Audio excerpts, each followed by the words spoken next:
আজকের ম্যাচটি আমাদের কাছে ভীষণভাবে কলুষিত হয়েছে। আমার কাছে নির্ভরযোগ্য ও প্রমাণিত তথ্য এসেছে। ম্যাচের ভিতরে থাকা একজন ব্যক্তি নিজেকে বিক্রি করেছে। সে আমাদের সঙ্গে মিথ্যা বলেছে, সিলেটের সঙ্গে বিশ্বাসঘাতকতা করেছে এবং সিলেট টাইটান্সের সঙ্গে প্রতারণা করেছে। আর সবচেয়ে বড় কথা হলো, সিলেটের মানুষের আবেগের সাথে সে নিষ্ঠুরভাবে বেইমানি করেছে। এর কোনো দরকারই ছিল না। সে চাইলে আমাকে বলতেই পারতো তার কত টাকা প্রয়োজন, তা দেওয়া প্রয়োজন। এই সত্য আমাকে সত্যিকারের ভেঙে দিয়েছে। এই ঘটনা আমি এখানেই থামতে দিব না। বিষয়টি গভীরভাবে তদন্ত করা হবে এবং দায়ীর বিরুদ্ধে যথাযথ ব্যবস্থা নেওয়া হবে। আজকের হারটা ছিল পুরো একটা বেইমানির সাথে হার।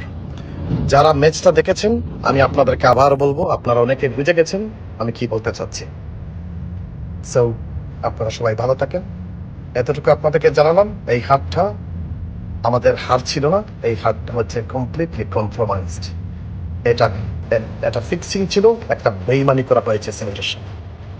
তবে মানুষটা ভুল করে ফেলছে, সে ভুল জায়গায় হাত দিয়ে দিয়েছে।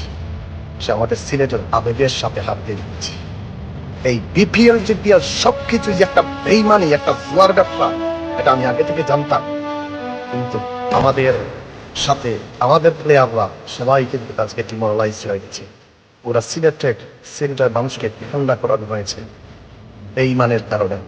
আমি কিন্তু তাকে এইভাবে এত সহজভাবে আমি তাকে ছাড় দিব না। ভালো থাকেন আপনারা। আসসালামু আলাইকুম ওয়া রাহমাতুল্লাহি ওয়া বারাকাতুহু।